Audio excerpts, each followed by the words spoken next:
And I went to meet these brothers, these Muslim brothers who were setting up an agency.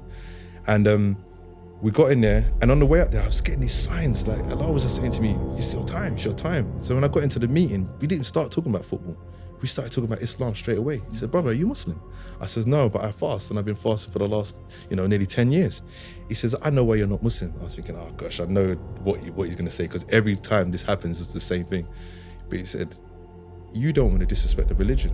I was like, oh, this is different. So I sat up, I was like, carry on. He said, just take your shahada and continue living how you're living, because that's the most important step that you can make.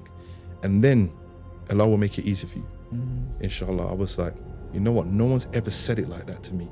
Everyone's kind of put pressure on me to take shahada, like, oh, why have you taken it yet? And in that moment, I'll say no names. In that moment, that was it.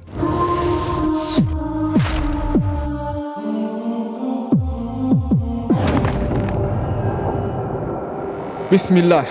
Jazakumullah khair for coming, bro. Appreciate it. I think that I was explaining to Imam when we first met, that time me, you, Rana. Oh, yeah. And I said to Rana, probably, I don't know if he's in his face or behind him, but I said, you know what, Akhi, he would be a good Muslim. Wallahi, and I say it to you openly, Inshallah.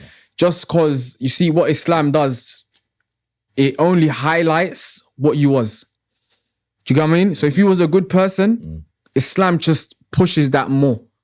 So now whether you was a giving person, now you give more. Whether you was a justice person, now you're a bit more just. Like, it just emphasizes whatever you was upon. And I remember when we was meeting, your character and whatever, I said, you know what, this guy will be a good Muslim. So when he told me, mashallah, he took his shahada, I said, akhi, it was qadar Allah. It was meant to happen. So appreciate you coming through. I thought, let me just say that first and foremost. Moving forward, obviously, we kind of know each other. So you already do a few things that are positive in the media industry, or also on the Instagrams and things like this. But take it a little bit back. Who's Sayce? What's your background? Give us a little... Yeah, so assalamu alaikum. Salam rahmatullah. Yeah, to be honest, it's been a journey. I grew up on the Aylesbury estate. I'm the eldest of 7 children.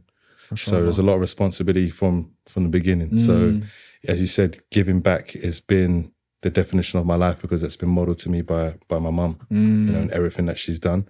And just someone that was trying to find their way, in this crazy system that we live in. Yeah, so even when you say Aylesbury, are we talking like Aylesbury days when it was rough? Yeah, I'm 41. So when I grew up in the Aylesbury estate, I grew up in the 80s, 90s, when things were rife, when drugs were being sold, when there was a lot of violence.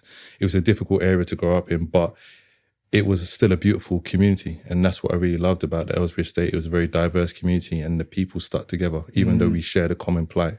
So it was really important that I continued that work, in my life with the elders on the estate that helped me on my journey, helped me stay on the straight. When you say elders, are you talking about the ones that were on the straight path? Or some was a mix, but some were doing, positive things. Some were just obviously doing what they had to do to survive, but they were always around to give me that advice and support me. So even though when they was doing negative, you know it goes. But I'm just grateful, alhamdulillah, because it's been a great journey. But as I said, eldest of 7. Grandparents came from Jamaica, Barbados. They came here as part of the Windrush generation. And without them, I wouldn't have the opportunity to do what I'm doing, because they made a lot of sacrifices. So alhamdulillah for them and their efforts. And yeah, it's just been a real journey. As I said, growing up in one of the biggest housing estates in the whole of Europe at one point. Was it just to dissect it a bit, mum and dad, or just you? Yeah, mum and dad initially for the first 8 years. Then my dad left the household at the age of 8, which was very confusing for me, because he was my superhero. He was the one I looked up to. And when he left, it wasn't a conversation, like, oh, look, I'm leaving. And it was just, he was packing his bags one day, and it was just like, right, from having mum and dad from 1 to 8, 0 to 8. And then it was like I had that responsibility just thrust upon my shoulders. And he never explained it? No, not really. It just, parents, it just didn't work out for them. And they were just trying to make the best of a difficult situation. But for me, I took a lot of that kind of heartbreak on, because my dad personal. And that's when my problems really started, just really struggled in terms of who my role models were, where I saw myself in the world, the responsibility on my shoulders. I had to now lead by example, but I was a child. I didn't know what to do, how to do it. So I was making a lot of mistakes. And between 8 and 14, it was very difficult for me, even transitioning from primary school to secondary school. I went to one of probably the worst secondary schools that you could go to, but I chose to go there specifically. I went to Kingsdale, so in the 90s, and there was a lot. Isn't that like more towards Brixton? So that is like West Dulwich. So it's a very like weird, it's on the border of Dulwich, so West Dulwich, very affluent area, right next to Dulwich Preparatory College. So it was bad, but you wanted to go there? Well, I didn't want to go to Walworth or Geoffrey Chaucer back in the day because they were even worse. Okay. So I was like, I want to go to Kingsdale. But I actually turned down a scholarship to Allains.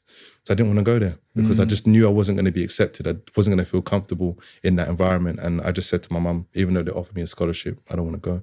And she actually listened to me. I don't know why, but I just said, I can, negotiate quite well. I got the gift of the gab. But I said to mum, I don't want to go there. And I chose Kingsdale. But Kingsdale provided me with the experience I needed to navigate life because it was like a giant youth club with security guards.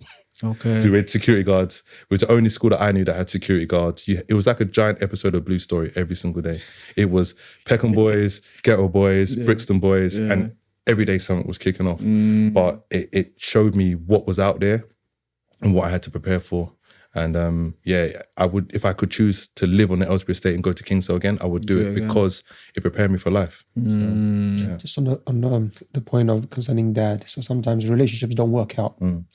People kind of like, for one reason or another, can't make it work out. But was dad still on the scene, meaning dad is coming, checking on you, checking on your siblings? Did that happen? Or dad became busy with his another life and so on? Yeah, with my dad, he didn't do what I needed, and he did the best that he could. And I understand that now in retrospect. I understand that he had limited abilities to do what I needed and the rest of my siblings. So I don't harbor any, ill feeling to him now because I've gone through that whole process, but he was in and out of my life and he wasn't an ever present and giving me the support that I needed to navigate the world. So there was a major period of my life where we were just at each other's, just back and forth because I wanted my dad. I wanted that support and I was very confused. And I had to really go to other men to get that support and that love because that's where it was. And as I said, that heartbreak, looking back on it, it was heartbreak when you left the household. It broke my heart and it just took forever for me to recover because I didn't have that capability or I couldn't express myself. But at the same time, I had that responsibility on my shoulders to be the role model for my siblings, to which I made so much mistakes. And they looked at me and they were like, we're not going to be like him. So it was difficult. But, with my dad now, we have a, amicable relationship. We speak every so often. And I understand that he was also going through certain things because unfortunately this world, for a black man, it treats you like a boy, when you're out in the wider world. And he just didn't have that space to grow or to heal from whatever trauma he went through and the trauma that I experienced with him leaving the household. It took a while for me, but I had the capability to do so. So, and the awareness. But again, alhamdulillah, we've got a decent relationship now. Remember, in terms of, you said they've come from the Caribbean. Yeah. So it's a new society. Yeah. You're going to face racism. Opportunities are not there. So it takes time to adjust. And in that time of adjustment, you're going to make some mistakes. Of course, as we all do. Yeah. But as I said, there was no manual. There's no manual for parenthood. There's no manual for fatherhood. So he was learning based on what he experienced and what he either got or he didn't get from my granddad and his dad. So again, there's continual progression. And now I have my son, Cameron. I do things differently. And I've ensured that I've been there as from day dot to now, because I knew how it felt and I never wanted my son to feel that way and the way that I felt. I never wanted to feel heartbroken because, we're deeply empathetic people. And when we don't receive that empathy from the world and from those that we love, we become cold to the world. And that's why you see people doing the things that they're doing now in society because there's an absence of love. 100%. And I think that's the key thing, youngsters need love, children need love. And sometimes, you mentioned, okay, your journey, and a lot of people have had that journey. What we've got to do is not look at the negative side, but break that cycle and make sure from what we've learned that the youngsters or our children or youngsters don't see that negative, but experience that love and empathy as you're mentioning. Exactly that. And that's been my last journey. But when you look back, obviously, I speak a lot about the fact that you went through your dad not being there and it being a negative thing, but in hindsight now you would say it's a positive thing because of the character that you have. Yeah. And we go on the flip side where you do live in a good house, everything is smooth, mum and dad, money, everything is smooth, but then it diminishes you also. Yeah, exactly that. Do you get what I mean? Yeah, and you're right. And as I said, it's a process. It took a long time to get to that point. But also, when I had Cameron at the age of, 23, it changed my life because you look at the world so different, when you don't have children to when you do have children. And I realized it wasn't just about what I wanted in life now. He came to this world and I needed to provide for him and be the best that I could be and show him the mistakes that I've made and be very clear with that, say, look, these are the mistakes I've made and just be open with him. I've always told Cameron the truth, always, no matter what, no matter how hard it is, whether I made mistakes in relationships, whatever it may be, I've told him the truth because I know that he can, one, handle it. Two, it allows him to have a more critical mode of thinking. And so now at the age of 18, he's now making decisions with support of me because he's got that kind of support network. So it's really important. But as I said, with my dad, I don't harbor any ill feelings. It took a while, I went into therapy, 2018 for 4.5 years, not just because of what I experienced with my dad, but just in life. And a lot of us are not able to recover mentally from this life and what goes on, especially in Southeast London where I grew up. So, and I've seen many people fall by the wayside, either going to prison, they're dead, or, in their mental health institutions. Yeah, so touch on that. Obviously, you're 14, etc., going through that. You're the eldest in your house. There's responsibility on you, but you don't also need to take that responsibility if you don't want to. So it's a kind of a choice in essence. Yeah. Because your mum isn't telling you be the man of the house. It's more something you're putting on your shoulder, like, but dad ain't there. Yeah. Let me. Why not become like the rest? Not the rest, but some of the people that came out of Aylesbury became naughty. Yeah. Why not follow that path? To be honest, I think a lot of us on the Aylesbury estate and other estates across London, we only saw people that were doing negative things. So therefore, we thought that was a normalized behavior, whether it was being promiscuous, whether it was being, on the streets and doing negative things or selling drugs. That's all that we saw. We didn't see routinely people that were working in the city or whatever. We didn't see that. That wasn't a common theme. What we did see was that there were people, black men in the community, that were doing things that were positive, but they seemed to be the minority. And that was a difficulty. So for me at the age of 14, I experienced something which really changed my life. And my life trajectory was when I was assaulted by a police officer going home from school. And I had done nothing. I was literally going home after football at Gypsy Hill train station. And he basically, long story short, he dragged me off the train after asking me to speak to him. And when he dragged me off the train, he just started assaulting me, like with his baton, hit me twice in the abdomen, punched me, handcuffed me, and then dragged me along the platform with the handcuffs, got to the foyer, the ticket foyer. And then by this time, all my friends, and there was about 15, 20 innocent bystanders, and they were like, what's he done? Why are you doing this to him? And to be assaulted by someone who you've been warned about, my grandparents, my parents, like the police, don't engage with the police, but they never really told me why. So when that happened to me, it was like a real injustice, it was a shock. But when I went home, I didn't want to tell my mum because I didn't want to add more to her plate. Single parent, 4 children on the Aylesbury estate. I didn't want to add that to her plate. Didn't want to burden her. But then I realized I had to tell somebody. So when I told her, we pressed charges against the officer. And as a naive 14-year-old, I'm thinking, right, we're going to get justice. And then 7-8 weeks later, we get a letter from the CPS, the Crown Prosecution Service, saying there wasn't enough evidence to prosecute the officer. CCTV evidence, about 15 to 20 eyewitness accounts, independent eyewitness accounts, and they threw it out. So then about 8 weeks after that, I get a letter in the post summoning me to court for assaulting the same officer that assaulted me. So then I have to go to Camberwell Court at that time in my school uniform, age 14. And I was crying all the way there because I'm thinking I'm going to go to prison for something I never did. And that level of injustice at that age, I couldn't hide it. I was just so I was an emotional wreck. I was angry. I was upset. Anti-establishment, it can make you... Well, yeah, I mean, I've always been that anyway, but we'll get into that. But when I got into that courtroom, I looked around and nobody looked like me. And I realized now if I continued on my trajectory, because the friends that I was hanging around with were predominantly from Peckham boys, and I could see that I was going to go on that path.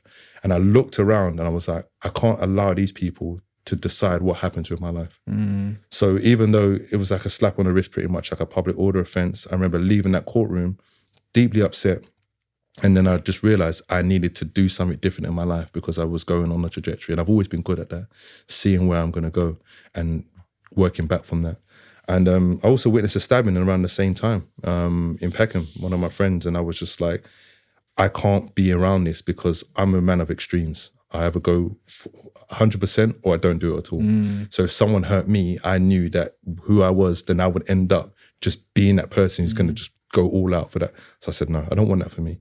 So then I just focused on football and then came across my first mentor that summer. Gosh, was it 97, 98, I think? So I was 14 and came across my mentor, Abdullah Ben Kamal, who became my first football coach and mentor. He ran a football club called Red Lion.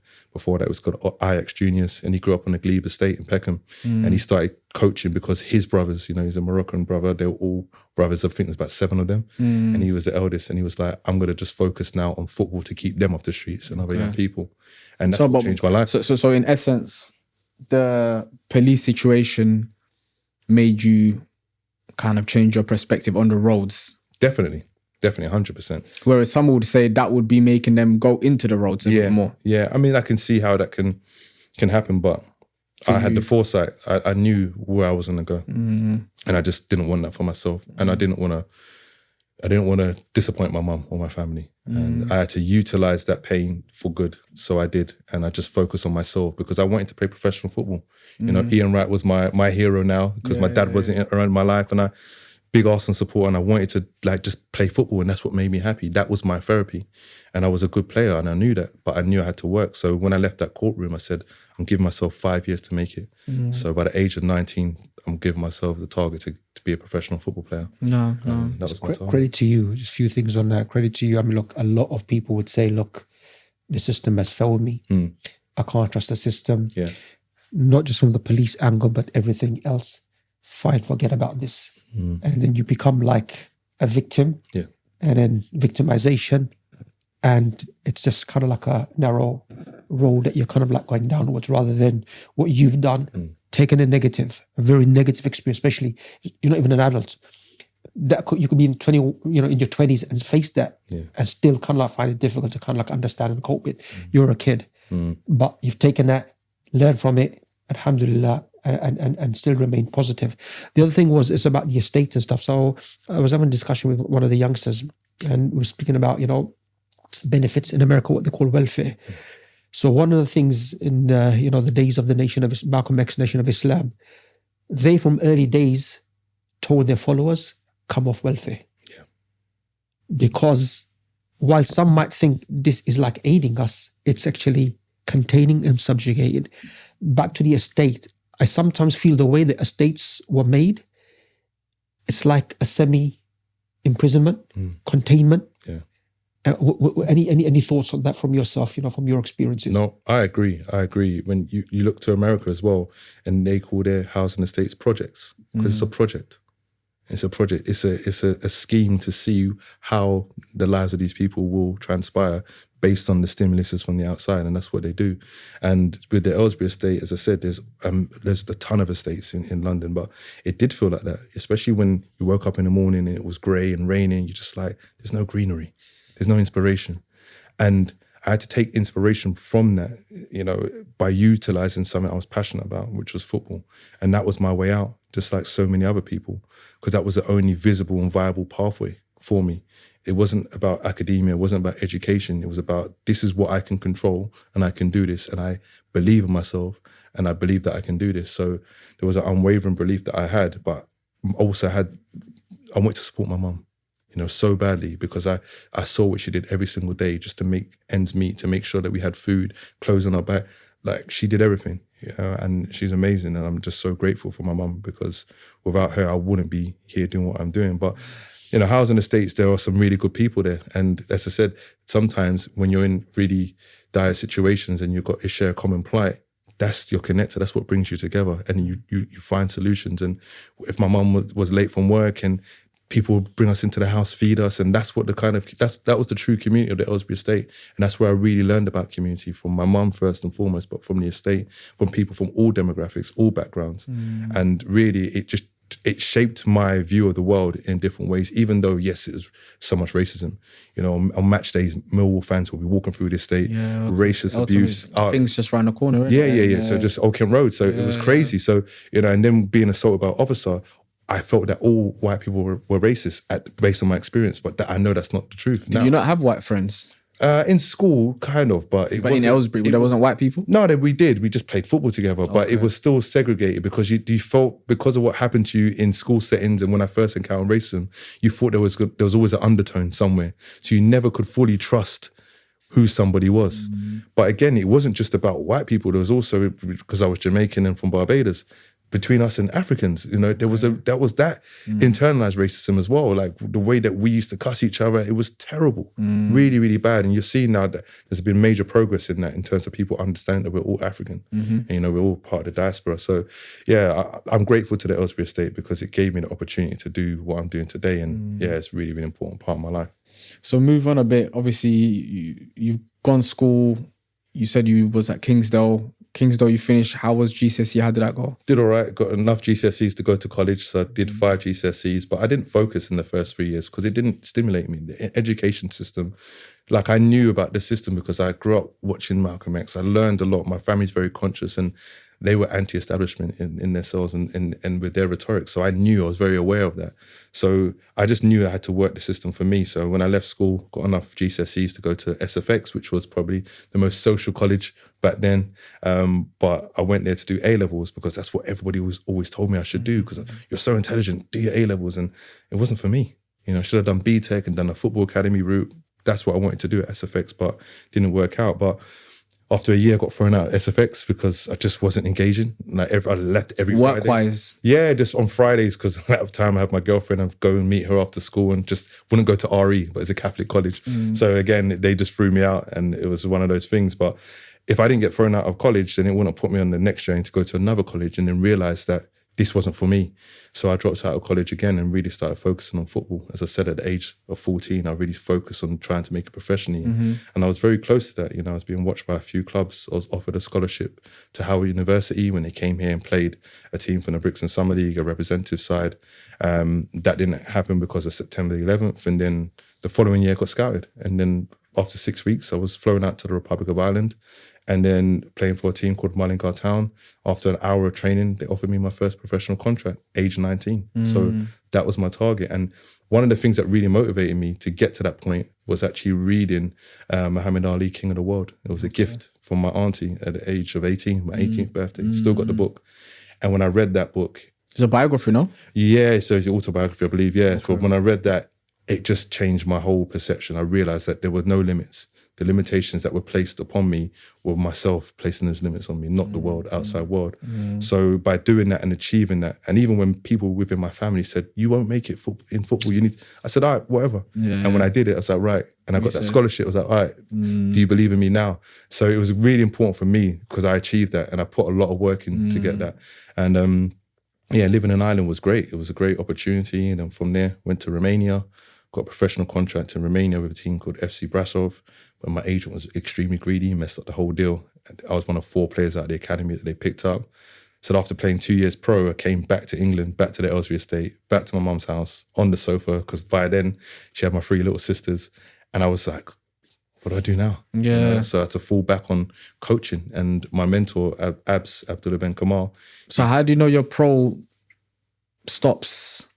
Like, couldn't you just go to another pro company? Nah, you know what it was? Work like that. Back then, we didn't have WhatsApp and phones like that, calling internationally, and that was his contact, my coaches. And so it was about connections. Contact. Yeah. So I was really disillusioned after that because I worked hard and he didn't think I was good enough. I was the first player out of the whole academy to get a professional contract and he played me out of position for the first 4 games. So it's one of those things, but I knew that I needed a backup and coaching was my backup. I was already working with young people from the age of 16, coaching, refereeing, and I got my FA Level 1 in 2003, which Abs put me on. And then that was my journey through coaching and working with young people. So I was able to fall back on working with young people and that inspired me to do more. And then when I had a really bad injury, which stopped me from going to Howard University, I just started focusing on coaching and working with young people. And I ended up working in schools. And that's when I realized that's my secondary passion. Helping and mentoring and coaching young people, on the football field, in the classroom, which is important for me. And I think listening to that though is part of also being grown up in a impoverished area is similar to that situation. Now you find out, now being a grown man, that your network is your network. When they say that statement, what is your network is your network. If you never understand it until you probably become a business person, you understand, okay, that's what they mean. Because I can just make one phone call and this can come to me and that can come to me. And that's just being surrounded by the right people. So sometimes I was listening to LBC once and he was talking about it, James O'Brien, he was saying like, there's a lot of people that think they got to where they got to by their own efforts, not realizing there was already 4 or 5 steps ahead just by the parents that they had, where they was born, and that network. Whereas someone like you, me, we're born in a particular area, and you might reach somewhere, but you don't realize what you've done is far higher than the person who's been born. Exactly that. Does that make sense? Yeah, it makes full sense. So when I'm listening to your situation, I think, had you just been born in a particular area, with the same skills you have right now, you could have been somewhere else. Potentially. Do you get what I'm trying to say? So your network, maybe people watching this and parents or whatever, when you are in an impoverished area, by networking with other people, going out there for the next generation, not even for yourself, because sometimes you might be at a particular age, you can't reach the dream so cool that you might have wanted. But I know if I make this 1-2 step, it will do it for my next generation, my kids and their kids. I thought, let me just bring that in. But moving forward from that, football stopped then, but now you're a coach. Yeah. So I started coaching for my mentor's club, for Abs's club. So we were the first team that he created a new club called Kids FC, which was part of Kids Company, the notorious Kids Company. And then we became... that shut down, innit? Yeah, it did. Yeah. So lots of crazy stories about Kids Company, but that place was just a mess, a total mess.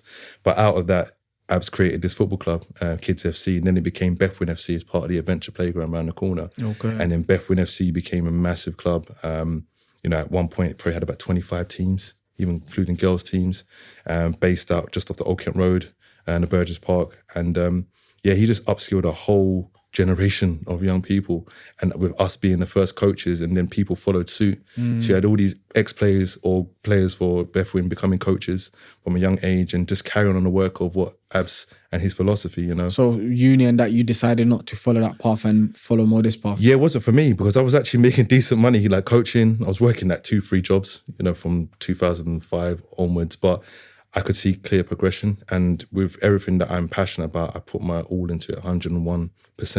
And I understand the game, and I really studied the game and coaching. But at that time, I realized as a coach, there wasn't real progression for me as a black coach in the professional game. So I started looking at more community-based coaching. And then I became a full-time coach in 2008 for Southwark Council.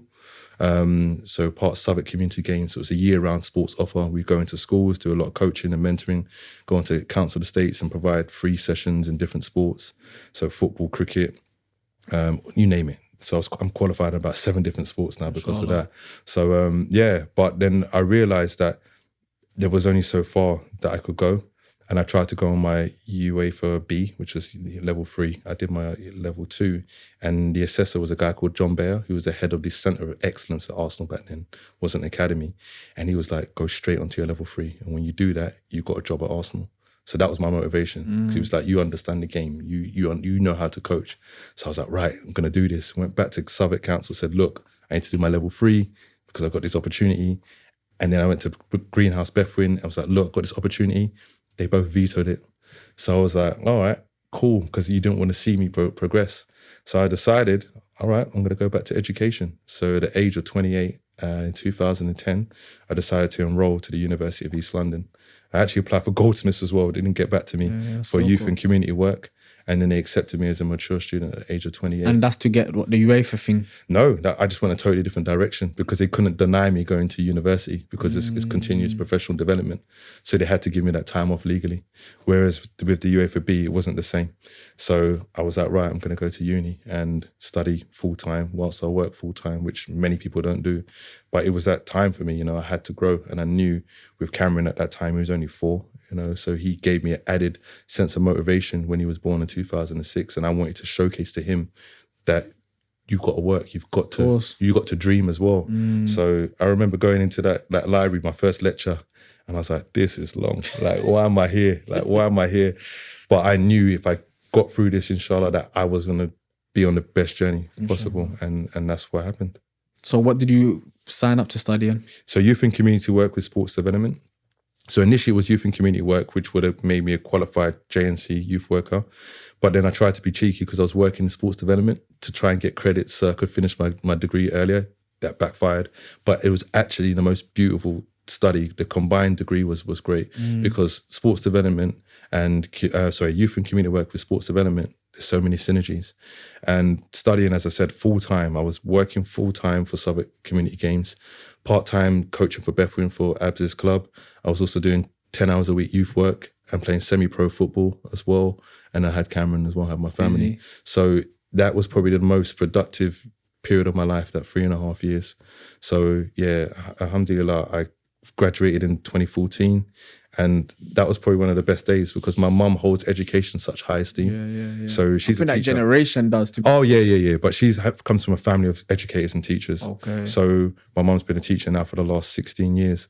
So when I graduated that day, I remember the guy gave me my scroll. I didn't even know who he was. I just hugged him because I was so happy. I was so gassed. And my mum was there and I was like, she's happy, she's proud. But I also knew that this was going to propel me in a way that it would never if I didn't go to university. And that's when I created the whole concept and philosophy for Mentivity, which is my charity, which I run, which I set up a couple of years later. But yeah, without that degree, there would be no... Mentivity. Yeah, there would be no Mentivity. We wouldn't be Sayce, who's sitting here and doing what I was doing because I nearly turned away from the sector. I nearly went to in-house recruitment for banking because I know how to talk to people. I know how to solve things. I've always been able to do that. And I literally, as I finished my degree, I gave my last assignment to my line manager, and he was like, "I just want to see what you're doing," because it was on Greenhouse and what their offer was for young people. Then he read it, and late at night he called me. He said, "Sayce, this is amazing. You got some great ideas." And then he offered me a job, a full-time job as community development manager for the football club that I'd been the first founding member for. Yeah. And then I was like, right, that was my sign to stay in, So, and I did that. So that was a good point with regards to the Mentivity. So take us back. You've now got your degree in uni. Straight away Mentivity, or it come about? No, it came about. So when I graduated and I got my first job out of university, which was a community development manager role at Greenhouse Bethlehem, I was asked, I went to Brazil actually for the World Cup. That was my reward trip. So I went to Brazil with some friends from the States, from Canada, from the UK. So I was on the Copacabana beach walking down with my friends, and then I got a call from one of my friends that I'd met through my brother in the United States when he was coaching out there. So it's Dave Lowe is a Geordie guy from Newcastle, amazing guy. We hit it off straight away. And he was moving to Canada and he was living with who then a lady became his wife. And he was like, look, Sayce, I'm working on these conferences and there's one coming up around youth justice and empowerment. And I think you'd be really good for it. She said, would you come and do a seminar? I was like, yeah, mine, I'll do a seminar. Like I've done those in college and universities. Fine, no problem. So he said, send over your bio and all that stuff. So I sent over a quick bio and what I've done and achieved. And then within an hour, he called me back. He says, the committee have come back. They want you to be keynote speaker. It's me, what? I'll call you back. So I was with my brother Ramel and my friend Cedric. And I was like, guys, they asked me to be keynote speaker. Like I've never done that before at a conference in Canada. And my brother says, listen, if it's not for you, just give it a go. If you crash and burn, then like you just don't ever do it again. Yeah. So I was like, all right, cool. Cedric's like, you got this, bro. I was like, all right. I said, all right, cool, I'll do it. So literally fast forward 4.5 months later, I flew out to Edmonton, to Canada, by way of LA, and I went to Vegas. I got a free holiday. I negotiated a wage to do the talk, so a 45-minute keynote and then an hour session. And they were like, oh, how much do you want to be paid? And I was like, $5,000? And they were like, yeah, sure. I was like, oh my gosh, I could have asked for more. So I was like, all right, cool. So I got a free holiday pretty much. So I flew out there and did the keynote. I prepared for like 3 months because I'd never done something like this before. No. And it was just basically telling my story, my life journey and the importance of the work that I do and just doing a few case studies. And I remember before I went on stage that I was scared. I'm not going to lie. I was like outside of my comfort zone, but that's what I always do. I always push myself. So my friend Dave was there and there was another guy called Chris Cook, who's an amazing speaker. He was born with like not fully formed limbs and like he gets around on a longboard. Like he's an amazing guy, he raised money for charity, just amazing. And then he came down and met me when we was doing the sound check. And he's like, I heard a lot about you. And I was like, all right, cool. He's like, look, good luck. Like, how do you feel? And I'm like, I'm a bit nervous, but I'm going to do my best. He said, don't worry, I can tell you've got this. And that boost of confidence from someone who's a world-renowned speaker just really helped me. So when I went on stage, I just went and did it. And then like they voted me over the weekend as the best speaker out of all the speakers on the weekend. And there was established speakers there. So like, mashallah, I was just like, I did it, And then after that, they asked me to come back the year afterwards, and then I did another keynote, this time in Calgary, another city in Canada, and again smashed it. And then people were like, you need to set up your own thing. So Dorothy, who runs the whole conference, she was like, Sayce, it's your time. Now time to start your own charity, because I just made redundant from Greenhouse after 15 months. And I was like, you know what? Let's just give it a go. I created this whole philosophy. I was running a pilot program called Sportsmen, so sports mentoring first. And then I realized it was too specific. So I went to broaden it to education. And then it came to me in a dream, you know, by the grace of Allah, like literally mentivity in my November 2015. Yeah, mentoring activity, mentivity. And it came to me in a dream, and that was a gift from Allah. I knew it was, and I just went forward with it. I used my redundancy money from Greenhouse, and I just invested it into this whole concept. And I registered the company 14th of January 2016. Then I had my first cohort of students on the 22nd of February 2016, and that was the start. It was literally like jumping out of a plane without a parachute and figuring out how to land safely. And I still haven't landed, but I'm still just pushing, you know. And I knew crazy. It's just so for mainly basically from the keynote speech is the confidence gained from that, seeing opportunities. Yeah. And university as well, just because I was always good at building rapport with young people, but I didn't have the theoretical understanding of what I was actually doing. So that gave me that. And then when I wrote this whole concept and this whole thing around mentivity and sports mentoring and mentoring through education, mentoring through positive activities, I was just like, look, there's other people out there doing it. Why can't I do this? I just thought the worst case scenario, if it doesn't work, I can always get another job. As simple as that. No. So nearly 9 years down the line, you know, it's going really well. No. When we talk about, obviously, because it's a charity, but is it a business? Yes. So I started differently because I worked for a charity. I didn't like the way that the charity was being run. And I realized that the money that was being brought in wasn't being fully given to those that needed it. And unfortunately, with a lot of white-led charities and organizations, they use our plight to make money for themselves and extract more money from the community. There's not an absence of money in our communities. We don't have access or knowledge of where it goes. So I realized this, and I didn't want to be a charity. And also I didn't have the reputation. So I went out as a limited company first. I wanted to showcase self-determination. I didn't know the first thing about running a business, but I just said, I'm going to learn. Give it a try. You know? So I literally got my first cohort, and then I realized I could get money from here, from there, and all these different things I was learning. And within the space of 6 months, I'd earned myself a 80 grand contract from a school in Southeast London.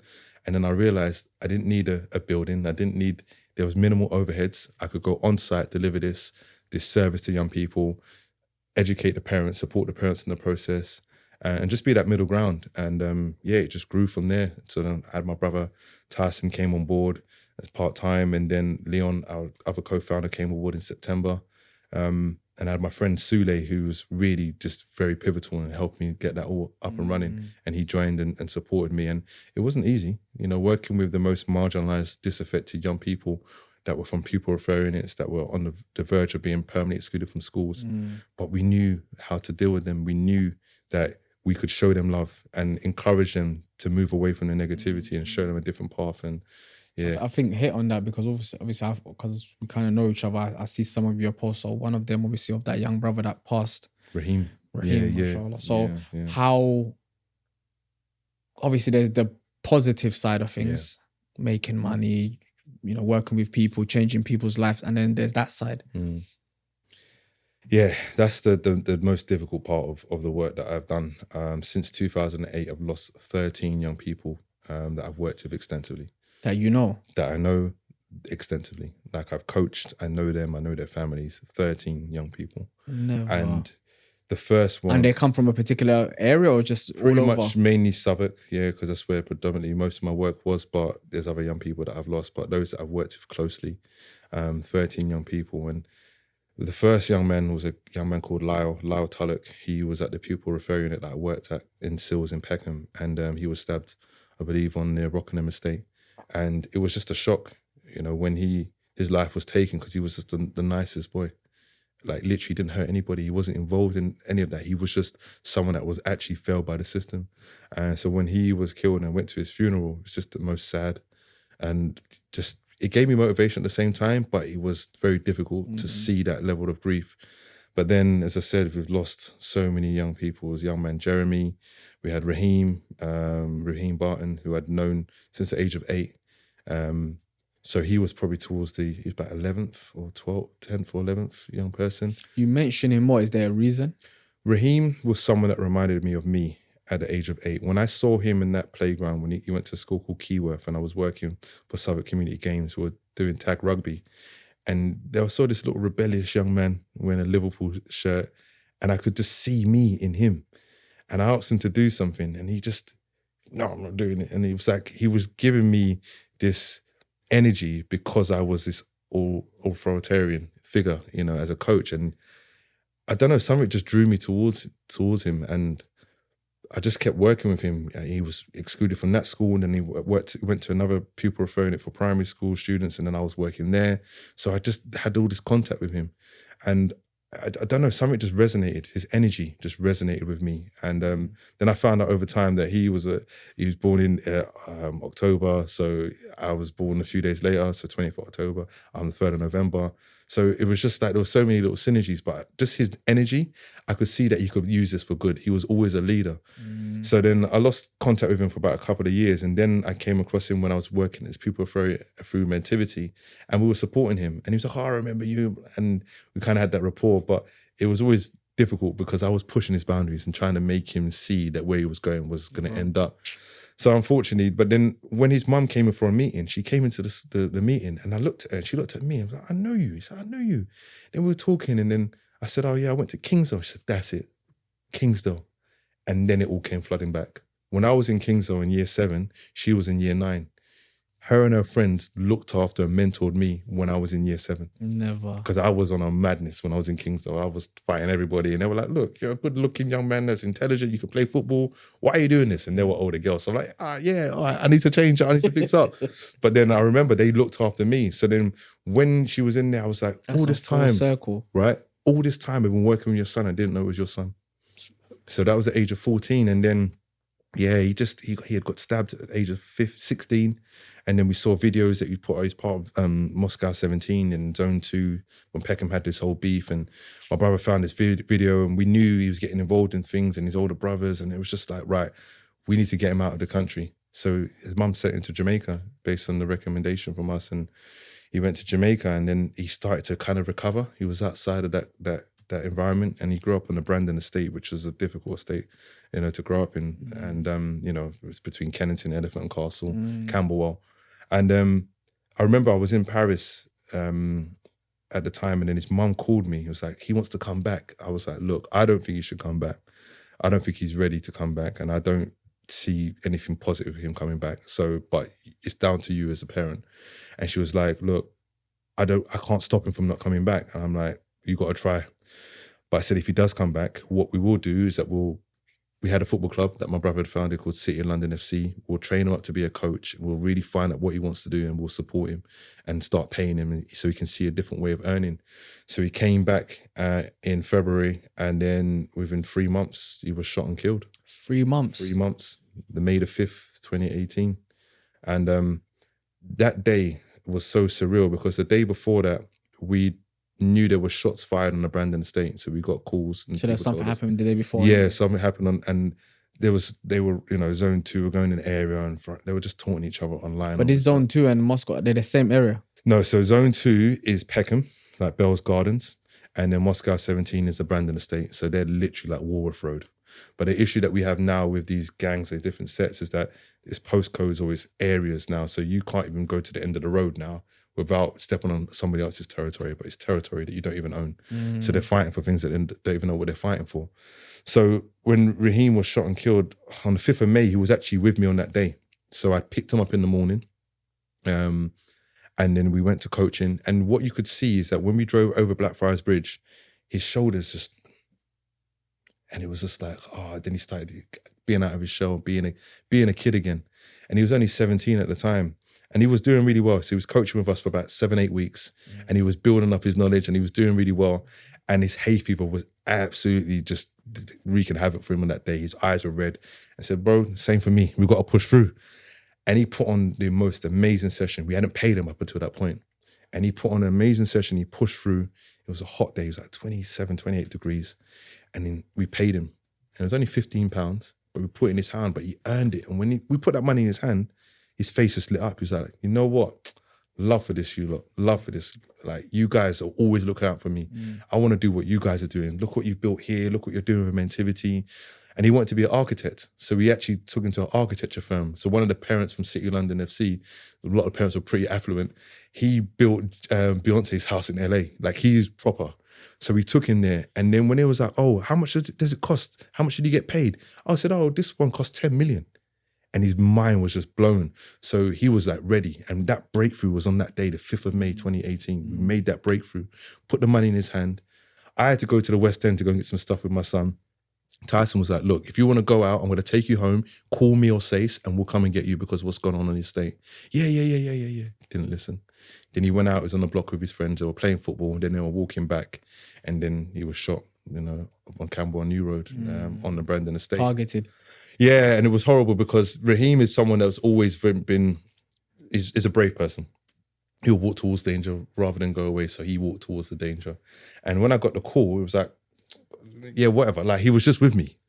And then I got another call, and another call, and another call, and then I realised it was true. And so I went down to the Brandon estate, and then when I got there, I saw the white tent, and I was just like, oh man, it was the worst feeling. The worst feeling. I felt like I lost a son. I'd worked with this boy for nearly 10 years, and he was just with me. So yeah, it was a pain that I haven't felt in terms of someone outside my family, their life being taken. It was just horrific. And it really motivated me to do a lot more, but it didn't motivate me to look after myself. And I went to therapy because I was sleepwalking because of that trauma. I was dreaming that I was saving him in dream. So I was walking around and I'm fighting people off, but this time I'm walking through the house and I'm hitting things in my own house. And like, my partner at the time, she was just like, Sayce, you need to get help. And I was like, you're totally right. So I remember hitting the door frame. I had a massive bruise here. And I was like, right, I need to sort this. Proper hit you. Yeah. So I went into therapy, and 4.5 years of therapy really, really helped me because I had to really challenge myself in terms of the things and the trauma that I had experienced and things that I witnessed and gone through. So yeah, Raheem, yeah. I think that's the other side of when you do community work, because everyone can say they're going to do something, and maybe that's why also a lot of people in the community don't get involved in being the superhero of their area, sadly, because they feel like, one, they could get hurt. Yeah. And two, being so involved, what comes with it. Because I always ask people, and when you with other people, like, we're from the hood, why don't you see the people that left the hood come back to the hood and try save the hood? Do you get what I mean? You don't really see that. Yeah. It's like, I was once in that world, but I've left it and I live somewhere else, and I might just sneak and just pass by. Yeah. Even more than that is the people that live in it. So when you was talking about Aylesbury and you spoke about the good guys, you noticed that the good guys wasn't stopping the drug dealing. There wasn't beefing the people that was doing the gang violence. There's that aspect of it. So when you're doing what you're doing, unless there's the police is on your side, but we already know a lot of the police ain't on your side, or two, you have a force of a group that have strength to stop violence. Yeah. I don't know how the whole supporting thing kind of would ever make it stop. Does that make sense? Yeah. It's something that, I don't know, it was my destiny, Allah willed this to happen. And everything that I've experienced has led me to where I am right now. And even losing Raheem, it was a lesson that I needed to learn because I had to look after myself. And what transpires a year after that is that I had a bit of a burnout, in 2019, and I was at rock bottom because I was giving too much of myself to the community, like previous people that I've seen in my community do the same work. So you have to preserve yourself, and self-preservation is really, really important. And I learned the hard way, but I was able to recover. And as I said, so many people from my community haven't been able to recover from the trauma that they've experienced, and also the cards that they've been dealt in life. So, alhamdulillah, I'm grateful. I'm truly grateful every single day that I wake up. I'm grateful because I get to do something which is really impactful. And rewarding. Yeah, definitely. But as I said, I do this because this is what I feel is a measure of a human, someone that is a good human being that you should be giving back. Because if people didn't give back to me, then I wouldn't have had the opportunities that I've had. in my life to be able to now give back. So it's a full circle thing. And we need people, especially black men in our communities, that are willing to give back and give their time and be in education, because there's not enough. There's an absence of black men in education. There's not enough, because unfortunately black women have been holding the fort for too long and they're burning out, and it's now time for us to step up. So we have to collectively heal and rehabilitate. And that was why I was so motivated to go into therapy. And also for my son, I want to be the best version of me for him, you know? And that helped you, the therapist. Oh yeah. I'm gonna be honest, I'm a bit of a skeptical when it comes to the whole therapy thing. What did it do for you that maybe, say if you was giving advice to me, that it would do? To be honest, I think it's about accountability. When you're in that room with one person and you say something, there's no way that you can come back the following week and be like, oh, you know, just sweep it under the carpet. So it was at higher level of accountability. But you're right, we do have the answers ourselves. You know, when you're sometimes in the mirror, you have the conversation like, bro, like sort yourself out, like fix up. It's literally like that. You're a good therapist will show you the mirror image of yourself. And that's what my therapist did. And that really helped me, because then I developed coping mechanisms that I never had when I was younger. Because as I said, I keep giving, because I've seen that from my mum. She gives, and to your own detriment. So there's a level of yourself that you can give in this work, but you can't give everything, because then you have nothing to give. So that's what was important for me. So the therapy really helped. Cool. Imam, what do you think? That's a good point. I think one thing is, if everybody was doing, let's say what you're doing, you know, if there was kind of like men in every community, in every estate, in every kind of like location and borough, and it's, you know, 100 of them, 200, one man, it's difficult. Yeah. And that's a sad kind of like reality. Not everybody wants to play their part. Yeah. So saying that, in terms of sometimes it does become, when you're doing it on your own, lonely. Oh yeah. Yeah. And even though people do appreciate, but because they're in need, they will take and take and take and take. Yeah. So I think it's an important point to reflect on. The other thing was, in terms of, you know, you mentioned Raheem's mum. I mean, just reflecting on your life. Allah put so many people in your journey from a very young age. You were year 7, they're year 9. So they're kind of like guiding you, get into football, get into this. You don't need to be getting into fights. Then you got the brother from, the Moroccan brother in Peckham. That's a little guidance. Even up to, you're kind of like, you know, your adult years now, from the guy in America who's invited to Canada. And then the people that you've met here, all of that has kind of like been, you know what, like a support and a journey that Allah's put people in your way. The other thing was concerning like therapy. One thing is, especially with men, which is men internalize and don't like to offload. And when you offload and you speak to someone, you're actually releasing a lot of stress, and that helps in therapy. It does. Yes, for just from that angle, there's a big positive. Yeah, it is. And it took a lot off my shoulders. It really did. And I realized, as I said, when I got to rock bottom, there's only one way, which was up. And I needed to be there for my son. That was the motivation that I needed. And it was really important for me. And even though I give so much to the community, I have to preserve an aspect of me for me and my loved ones, so that they get the best of me, because the community can't just get the best of me at home. It will drain you out, innit? Yeah. And then when you come back to you do see that in a lot of homes, where you see a person who's probably very revered, respected in the outside world, but then sometimes might be disliked in his own home. Exactly that, yeah. So because it's not that he's necessarily a bad person, it's just that you've given so much energy outside that when you come home, you're probably expecting your family to be the nesting home and safe and peace, but then they're bringing you to you some But they issues. want what the community want. They want you, you know, they want you. So, after Raheem, it was difficult. But as I said, we really pushed on, and, you know, COVID came, and then it was difficulties around that. So we had to set up a community interest company. And then from COVID, throughout COVID, I was just trying to figure out how we could preserve Mentivity. And that's when the funding from the corporate sector really came into play, and had a partial relationship with Goldman Sachs from 2018. And I just really pushed with them. We were about to launch a pilot project in March 2020. And then obviously lockdown came. So we were figuring out what we could do. And then I was like, let's just do it online. Let's use Zoom. And they were like, oh, that sounds great. Everyone was in the house. And we had the first iteration, we ran Raising Aspirations project, something that I created. And then we had, I think, about 40 young people sign up. And then regularly about 20 to 25 online with staff from Goldman Sachs. And it was just about sharing experiences and stories and get them to see what their career and their journeys were like, and a lot of activities and exercises. Then Leon and Tyson really pushed on that because, yeah, it was really good for us. And that really helped us because then George Floyd happened and then they set up the Fund for Racial Equity. So we were one of the recipients, only 2 recipients in the UK.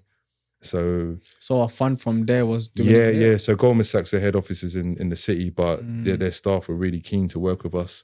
And so we got 125k of funding to support our work throughout COVID, which was a game changer and a lifesaver. And So just, is it like youngsters who are referred?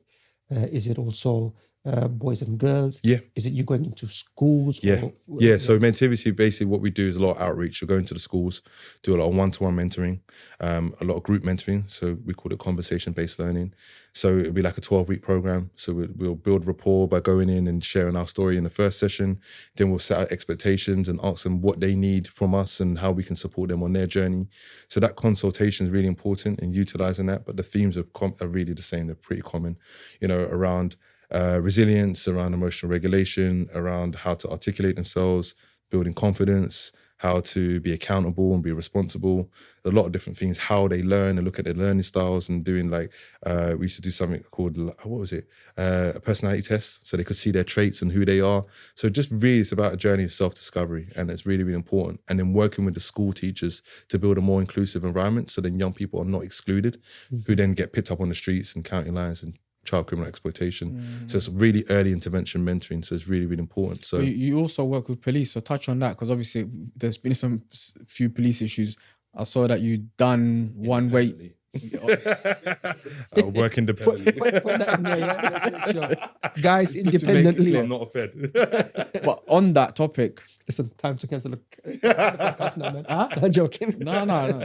On that topic, when you speak with them, touch on that. I mean, obviously, some things are private, some things obviously are in a public sphere. What do you get when you chat to them? Do you think they change their mindset? What the stereotypes that you probably had of them, some of it being obviously true, do you find it when you chat to them? It's still largely the same. I think I should go back and say how I came to work with the police, because my outlook after that assault at the age of 14, I couldn't stand police. I couldn't stand authority anyway. And after that, assault, I've been assaulted 3 separate occasions by the Met Police. I've been stopped and searched over 40 times since the age of 14.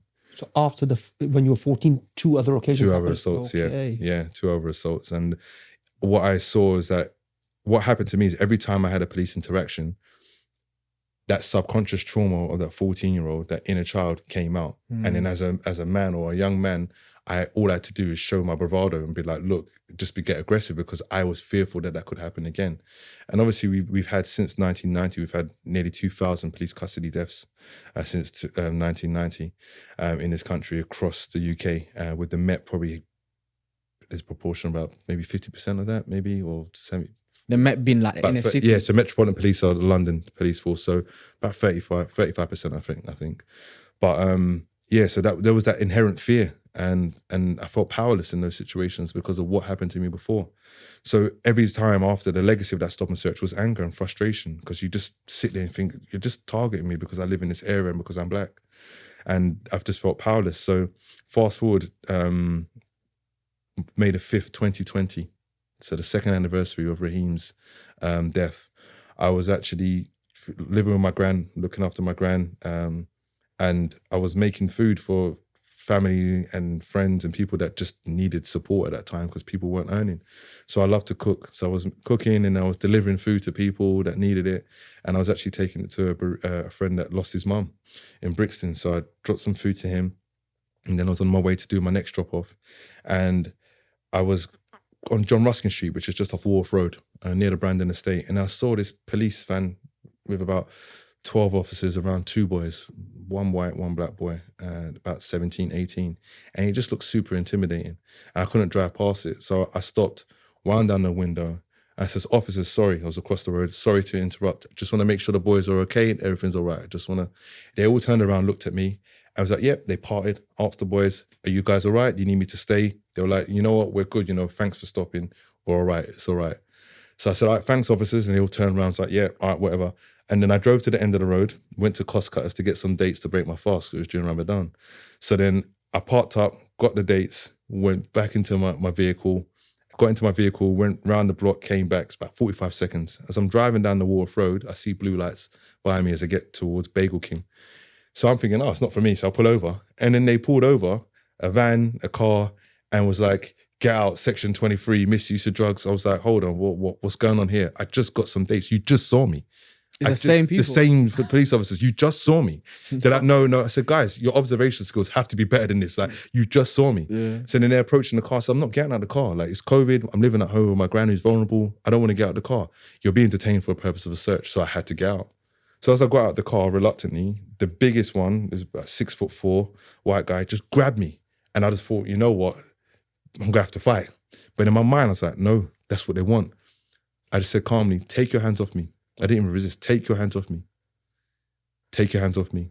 And then he did. And he backed up.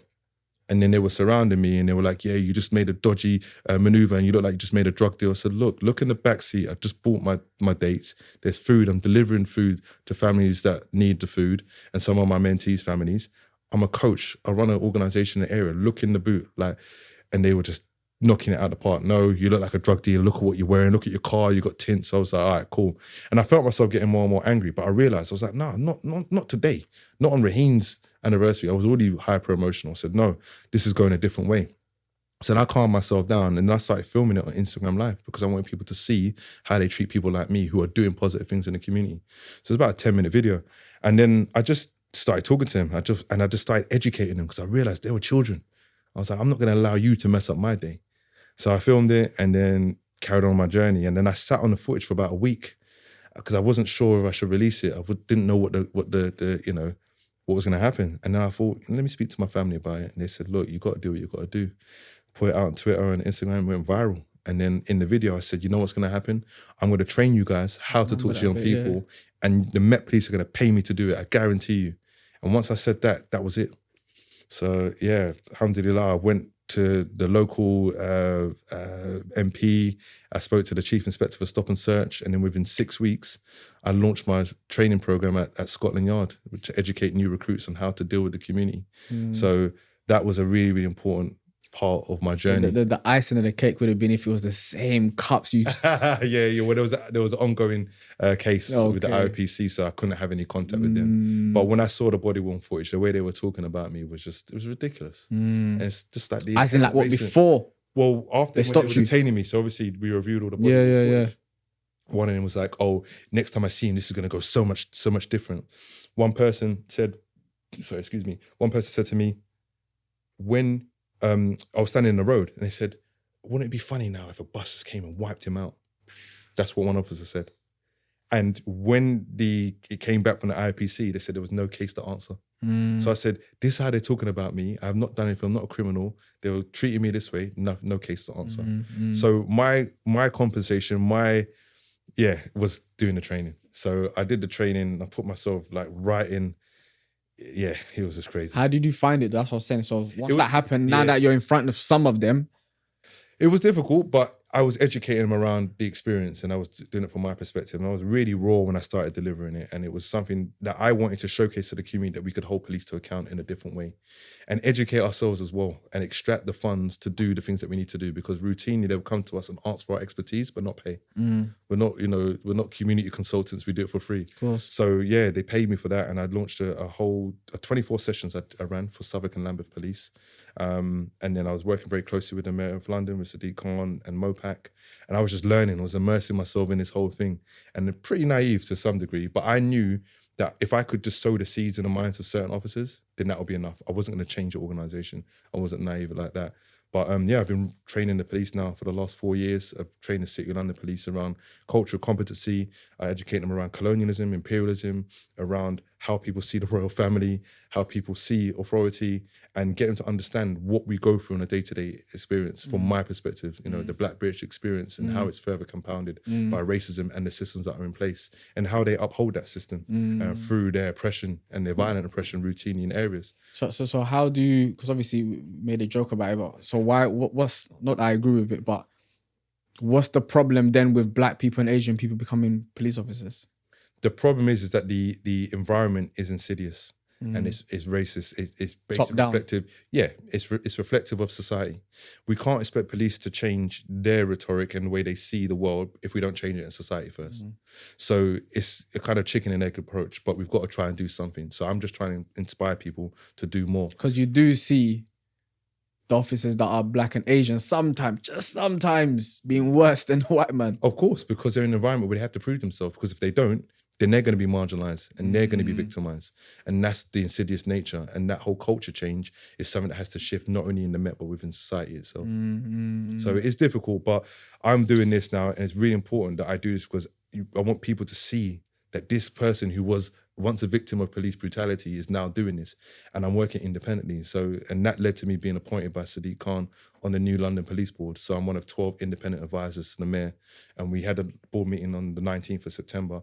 And we sit in front of the commissioner and we hold him to account and we ask him the questions that Londoners want to ask him and really do a lot of work behind the scenes. So it's a paid role as well. But as I said, we're not working with the police. We're working independently to support and hold the police to account and support the Mayor of London in that. We're not going to see you eating out with them one day. Are you mad? You're right. It's just, moving forward. So you mentioned on that day, Raheem's anniversary, it was a Ramadan, you were fasting. Yeah. You weren't a Muslim at that time because you became Muslim recently. So your journey towards Islam, how did that start?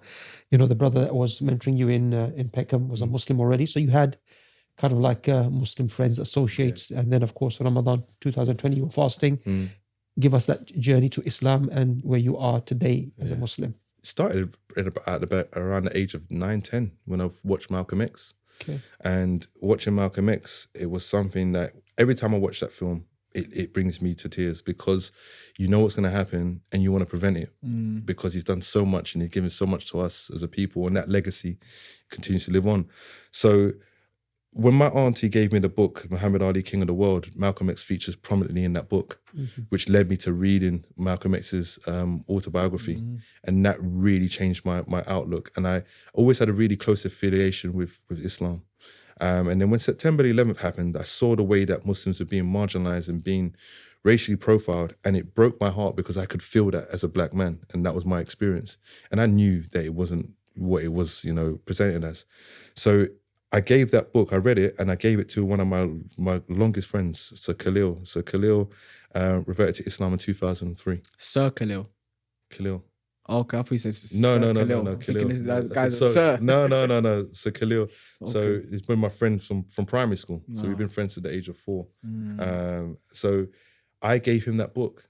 And when he read it in 2002, he then reverted to Islam in 2003.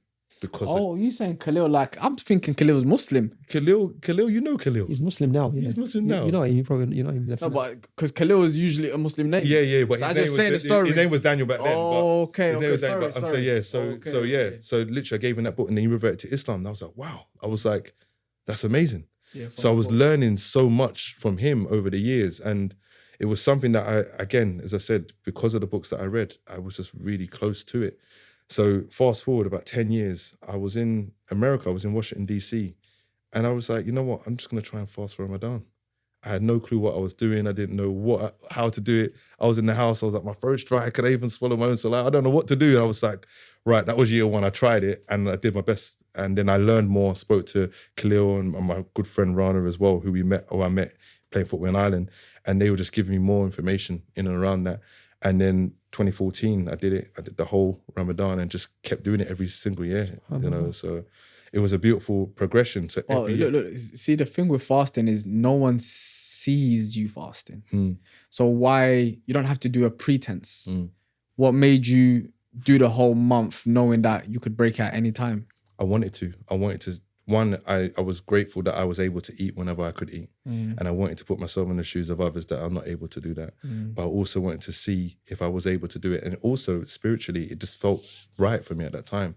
And it just kept gaining momentum and just building up knowledge. And around that time, I think I went to East London Mosque for the first time with Khalil and Idris. And we had some Turkish food and we went and I prayed for the first time. I think it was 2014.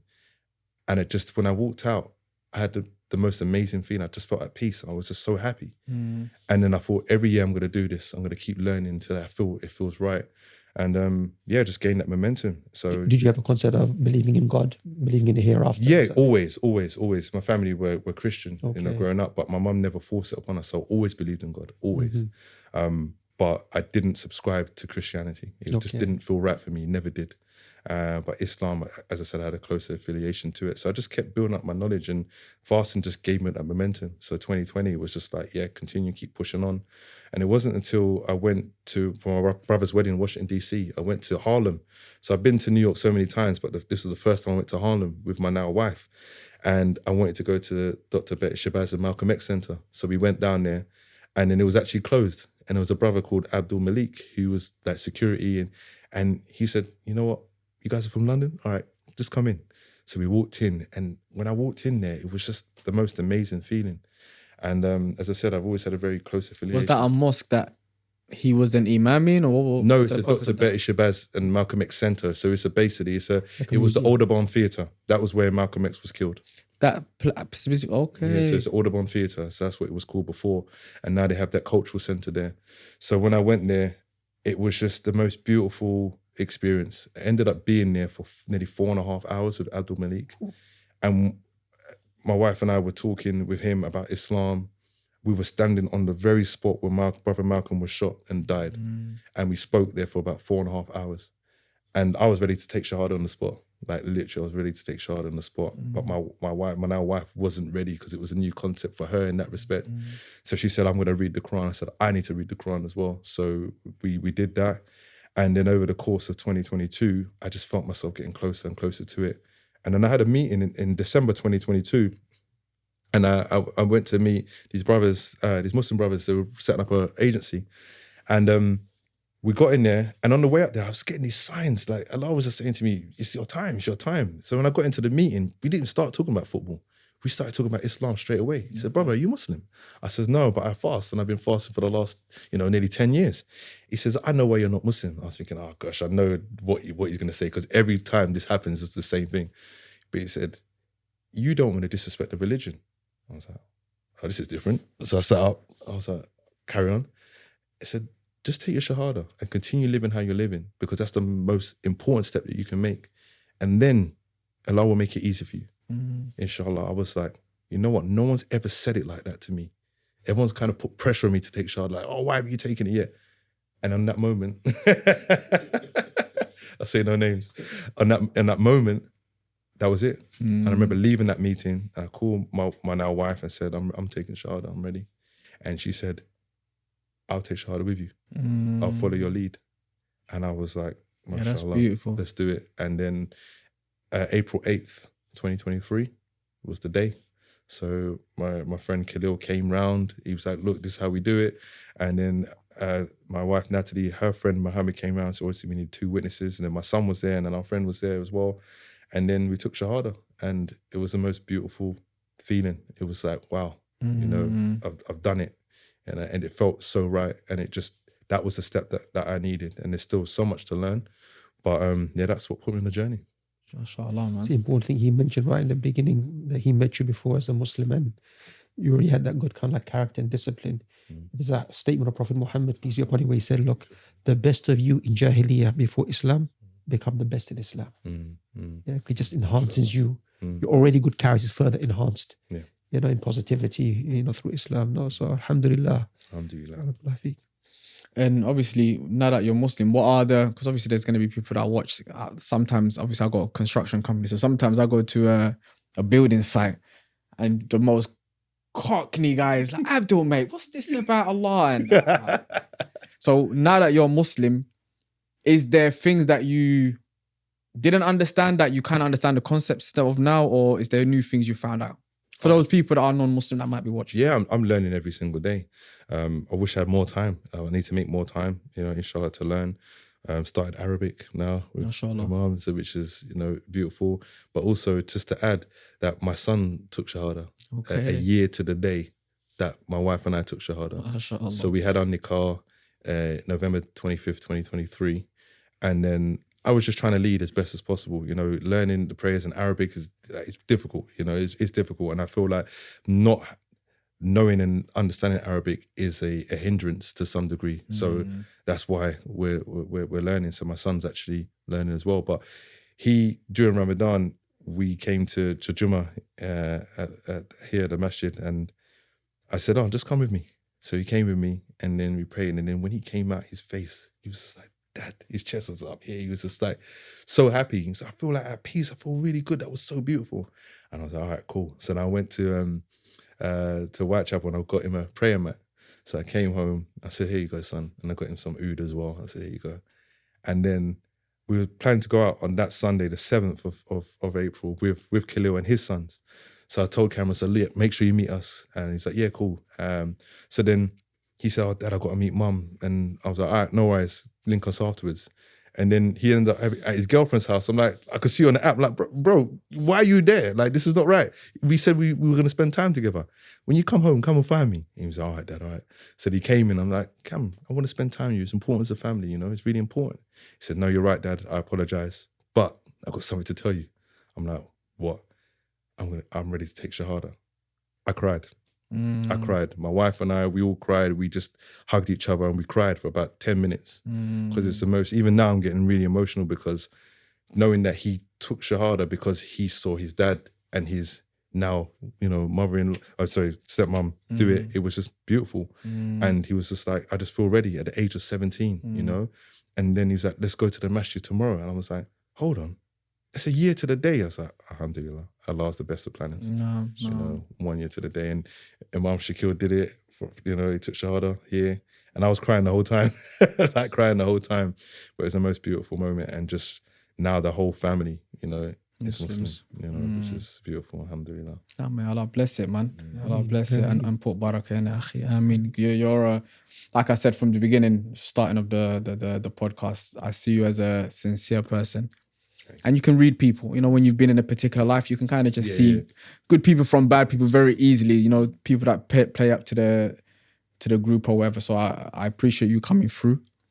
And probably before we finish off, we always ask people to round it up through your life, what you've seen, what you've experienced, maybe a key thing you live by possibly, or things you advise people that you deem to be important. I think just being a good person is really important and not allowing the world to turn you cold. Because that's what, as I said, we're deeply empathetic people. And we look at the diaspora, of the global majority, look what we brought to the world despite being oppressed by the systems that are in place. And if we can rehabilitate one by one, take that responsibility, and for me, Islam has been the most beautiful thing for me. And just this journey, I know it's going to take me on the most beautiful journey, inshallah. So I'm just grateful for the experiences that I've had and that I'm able to be here and to be able to provide support for others. And I think it's really important to get your own house in order, who you are internally. And once you're able to do that and have a foundation, then you can build upon that and then provide for others. And that is the most important thing when I look at my family, my beautiful family, Muslim family. It's just beautiful now because I've done the work. And I'm 41, I'll be 42 soon. And there's many people that haven't been able to recover from these things, as I said before. So when you prioritize yourself, it's not selfish. You have to do that. Self-preservation is key. And be always receptive, to learning and to new concepts. And Islam is the truth. It's the way, and I'm grateful for this journey that I'm on now. And just, inshallah, it's going to be the most beautiful journey. It already has been. No, we appreciate your time. Unless Imam wanted to add anything. Jazakumullah khair. I hope everyone benefited from this. Come to Islam. Assalamu alaikum. We'll catch you in the next one.